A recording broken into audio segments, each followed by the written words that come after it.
By the third week of February, the Harmon Creek settlement had stopped pretending. The pretending had lasted longer than it should have, the particular frontier pretending of people who have been told since childhood that complaint is weakness, and that what you cannot fix you do not discuss, and who apply this principle to the question of food with the same stoic discipline they apply to everything else until the discipline runs ahead of the supply, and they are left with the discipline alone. The supply had not run ahead of the discipline. The supply had simply run out. Not everywhere. Not in one specific catastrophe that could be pointed to and explained and filed away as the reason for what followed. In the gradual, arithmetic way that a winter food shortage arrives, one family short by January, 3 families short by the first week of February, 7 families by the third week. Each one having made the correct calculation in October and arrived at the wrong answer, because October's calculation does not account for a November that runs 3 weeks colder than expected, and a December storm that keeps people inside burning more fuel and eating more food than any reasonable October calculation would have required. The Harmon Creek settlement was short, except for one cellar. Cora Vance's cellar, the stone-walled room cut into the north-facing slope behind her cabin, built in the 4th year on the claim with the specific excess that her neighbors had noted and had interpreted, in the way that neighbors interpret excess, as either anxiety or waste, contained, on the third week of February, 604 jars of preserved goods. Fruits, vegetables, relishes, pickled roots, dried beans sealed in wax-topped jars, preserved meats in rendered fat, stocks reduced and jarred, items the settlement had not considered worth the trouble of preserving at the quantities she had preserved them. She had considered them worth it. She was standing in the cellar doorway on the third week of February, looking out at the frost-covered settlement, and thinking about what the next 2 months required, and how the arithmetic she had done in August still held. It held. What she lacked was a way to share what she had without making it charity, because charity on the frontier was a thing that diminished the person who received it, and she had no interest in diminishing anyone. She had a different idea. But that idea had not arrived in February. It had arrived in April of the previous year, when the ground was soft and the season was beginning, and she had read a letter from her sister in Minnesota that had changed the way she thought about everything that came after. That is where this story begins. Her sister's letter arrived in the 2nd week of April. It was not a dramatic letter. It did not describe a catastrophe or deliver urgent news. It was the kind of letter that passes between sisters who are separated by distance and connected by the specific intimacy of people who have shared a childhood and now share only correspondence, full of ordinary detail and domestic observation, and the kind of small, specific knowledge that accumulates in a person who pays attention to their circumstances. The relevant section was 3 paragraphs long. Her sister described the winter of 1888 in the Minnesota settlement where she lived, the way it had arrived early and held late, and how the families who had been short in the specific way of people who had preserved what they considered valuable and had discarded what they considered marginal. What they had considered marginal was the problem. Crabapples from the wild trees along the creek drainage that produced every year regardless of the season, and that nobody bothered to put by, because the flavor was too tart for eating fresh, and the effort of processing them for preserves seemed disproportionate to what the product would produce. Wild plums from the draw north of the settlement, too small and too seedy for the commercial varieties that the catalog advertised but present in abundance every autumn and capable, her sister wrote, of producing a preserve that a January table would not have called marginal. The outer leaves of the cabbage, routinely composted. The beet tops, routinely composted. The second-growth turnips that came after the main harvest and that nobody felt were worth the canning effort. All of it going into the ground. All of it edible, all of it preservable, all of it available in abundance to anyone willing to treat the season's surplus as a resource rather than a residue. Cora set the letter down and looked out the kitchen window at the creek drainage below her east field. She knew the crabapples. She had walked past them every autumn for 6 years on the way to the main orchard and had registered them as background, as the permanent furniture of a familiar landscape, rather than as a resource with a quantity and a value that could be calculated. She went to the creek drainage that afternoon and counted the trees. 11 trees, each one carrying in a good year, and this looked like a good year. The blossoms were heavy enough fruit for 4 to 6 dozen jars of preserve, if she was willing to do the processing. She calculated what 11 trees at 4 dozen jars each would produce. Then she calculated what the rest of the settlement's discarded surplus, the wild plums, the beet tops, the crabapples, the second-growth turnips, the outer leaves, the items that the settlement's conventional preserving practice had agreed to let go, would produce if someone was willing to treat it as resource rather than residue. The number was significant. She went home and opened the observation book she kept for farm notes and wrote at the top of a fresh page, "What does this settlement throw away that winter would want?" She spent the next 2 weeks answering the question. She was not ready to start preserving. She was ready to start knowing. And knowing, she had learned across 6 years of farming alone, was always the step before doing. She began in May with the things that were earliest. Not the main garden, which was not yet producing. The margins. The creek drainage where the wild watercress had come in early and dense in the wet margins, available in quantities that exceeded what the settlement's kitchens used fresh, and that dried and jarred at the ratio she had worked out from the Agricultural Extension Bulletin, would produce a winter green supplement that no one in the Harmon Creek settlement had previously considered worth making. The dandelion greens, which appeared before anything else, and which the settlement pulled as weeds. The ramp bulbs from the North Draw, which smelled too strongly for fresh use, and which pickled into a winter condiment with a character that her sister had specifically mentioned as something the Minnesota settlement's January tables had wished for.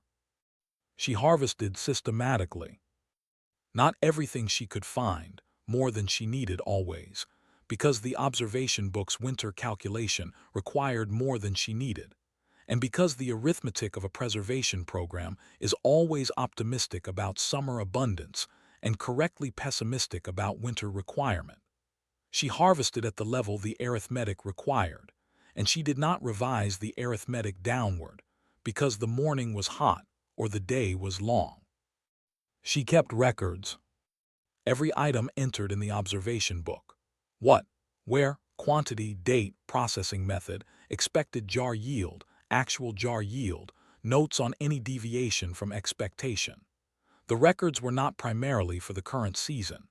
They were for the following season, and the season after that, and the general proposition that a person who keeps records of what the land produces has more to work with in October than a person who trusts memory. June brought the first garden surplus. July brought the full production. She processed on a schedule rather than in response to accumulation, 1 day per week through June, 2 days per week through July and August, 3 through the peak of September. The kitchen was hot and the work was sustained, and there were evenings when the reasonable position was that what she had already put by was sufficient and she should rest. She did not take the reasonable position. She took the position that the arithmetic required. The arithmetic required 600 jars minimum, the number she had calculated from the winter scenario her sister's letter had described, applied to the specific conditions of the Harmon Creek settlement's normal consumption, and the worst-case weather extension that a particularly cold November and December would produce. She had added 20% to the worst-case figure, because a person who prepares for the worst case and then adds 20% is a person who is less likely to stand in a February cellar counting what remains. By the end of September, The observation book showed 583 jars on the cellar shelves.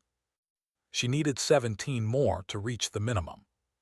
She spent the first week of October harvesting the wild plums that the settlement was letting fall ungathered.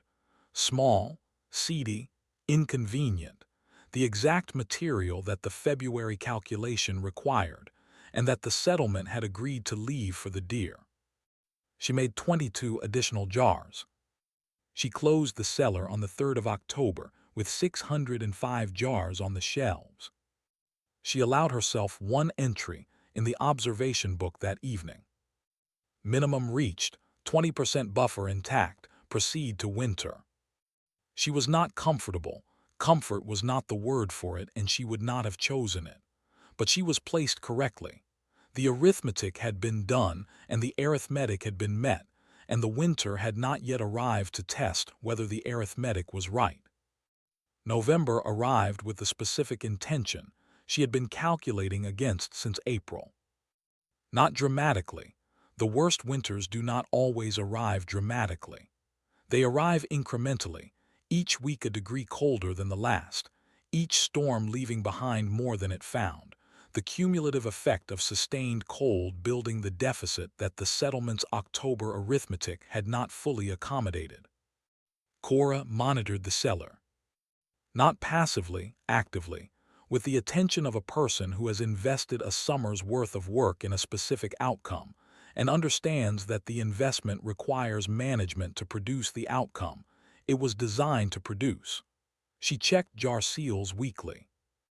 She checked the cellar temperature daily, noting it in the observation book against the outside temperature, and watching for the differential that would tell her whether the stone walls were maintaining the stable environment that preservation requires, cold enough to prevent spoilage, warm enough to prevent the freezing that breaks the seal. The differential held. The cellar temperature ran between 34 and 38 degrees through November and December regardless of the outside temperature, which dropped to the levels that the settlement's families were managing with the wood and the food their October calculations had provided. The wood was holding. The food was becoming a question. She saw it in December in the specific way that a person sees a thing approaching in a small community. Not in announcements, not in direct statements, but in the length of time between a family's appearances at the trading post and the size of the purchases when they appeared, in the conversations that stopped when she was near and resumed with a different subject when she was not, in the quality of the smoke from the neighbor chimneys that changed in December in the way that smoke changes when the fuel mix has shifted from wood to what is available. She did not say anything. She noted the observation in the book.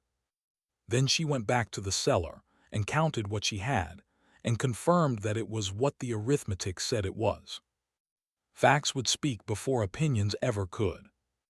The facts were on the shelves. The speaking would come when the settlement was ready to listen. By January, the settlement was not pretending anymore.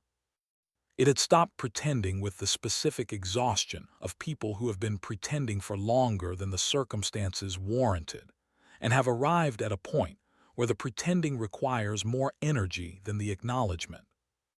3 families on the lower road were short in the specific sense that short on the frontier in January means.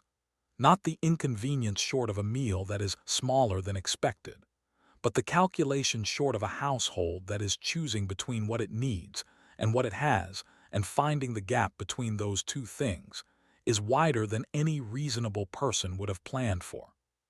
Cora had planned for it. She had not planned to be the only person who planned for it. She had planned because the letter and the arithmetic and the 6 years of farming alone had produced in her a specific disposition toward preparation that was not pessimism but accuracy. She had not wanted the settlement to be short. She had simply calculated that the possibility existed and had acted on the calculation. Now the possibility had become the February. She spent January developing what she had been thinking about since the 3rd week of February would eventually require, a way to share what she had without making it charity. Not because charity was wrong. She had no philosophical objection to charity, but because the specific pride of frontier families who had come to this country to be self-sufficient was a real thing with real consequences for the people who received charity at the cost of the self-regard that frontier living was organized around. She did not want to diminish anyone.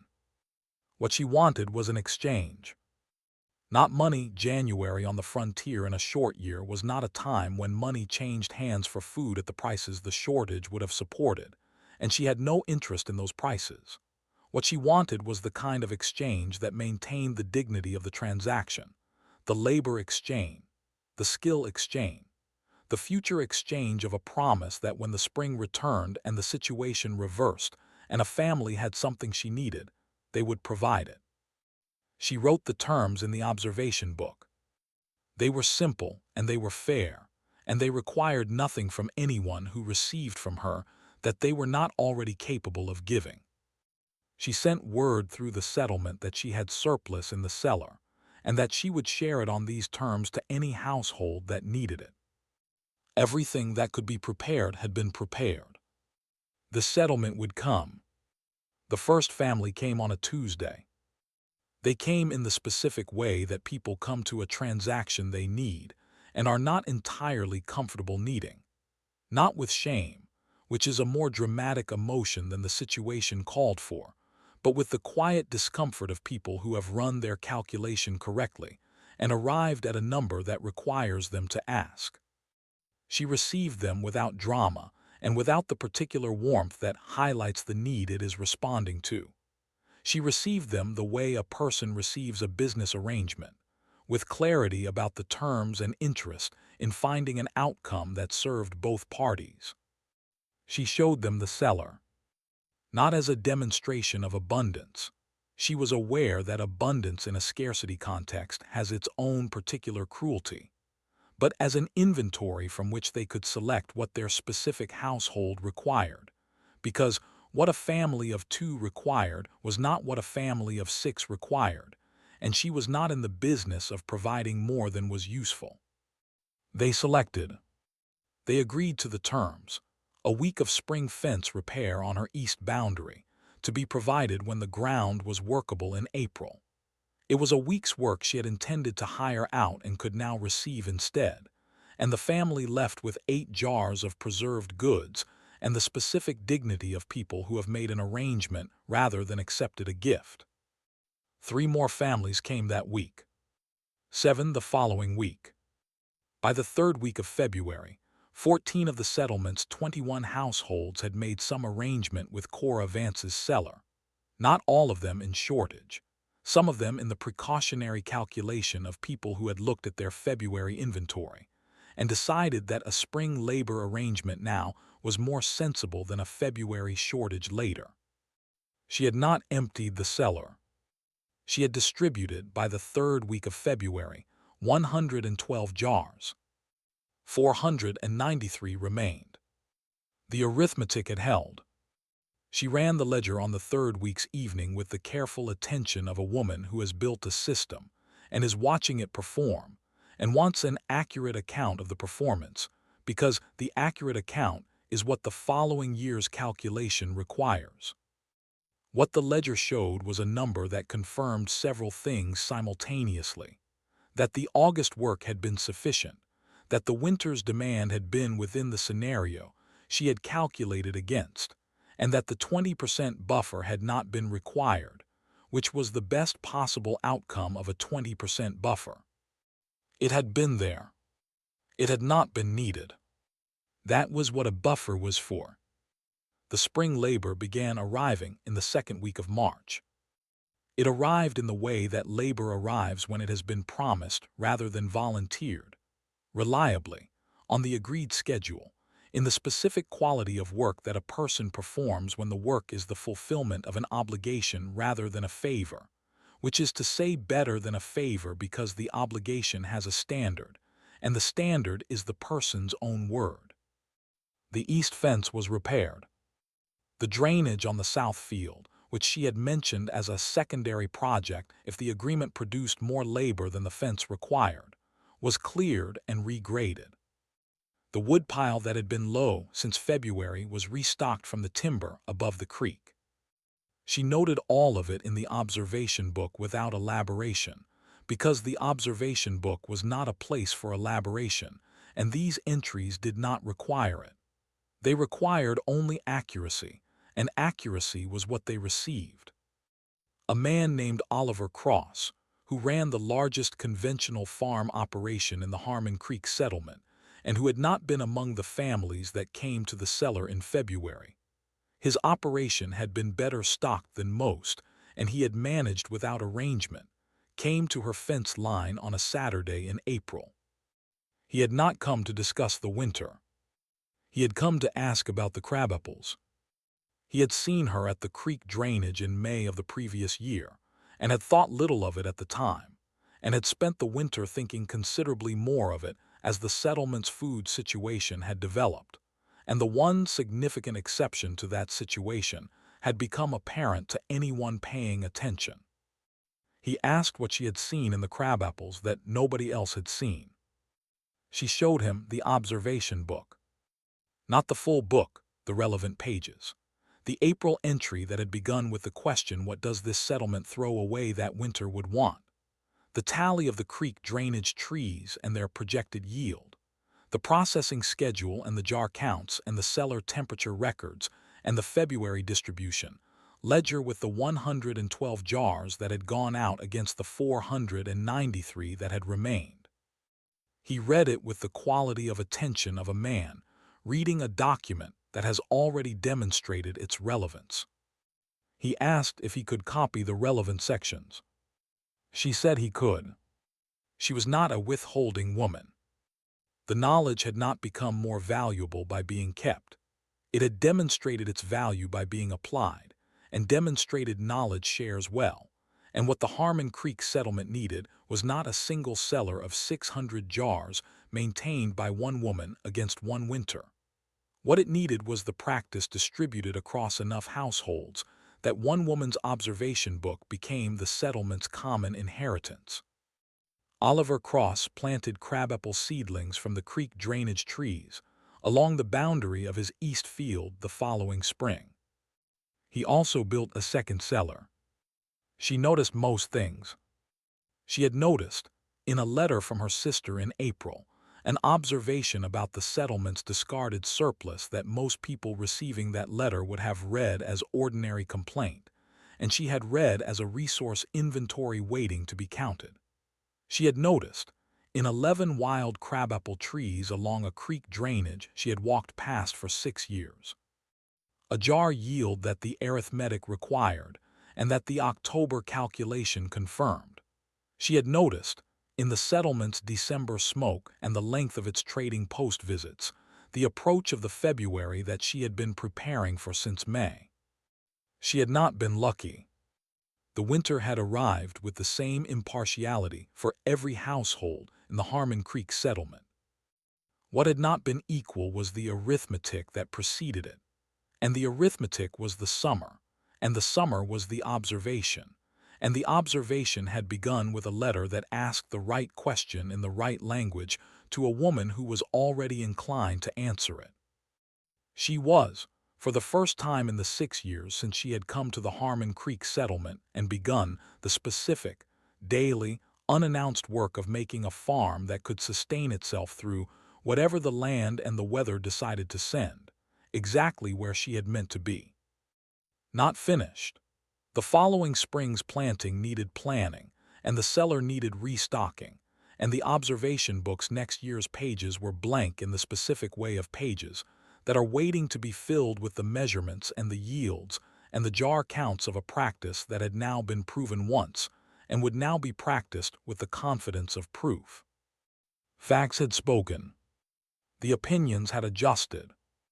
And in the cellar on the north-facing slope behind her cabin, lit by the lantern at the foot of the stairs, the shelves still carrying their winter cargo in diminished but substantial form, the stone walls steady in the March light that was beginning to reach the doorway again. 493 jars remained from 605. The arithmetic had held. It always did, for the people willing to do it.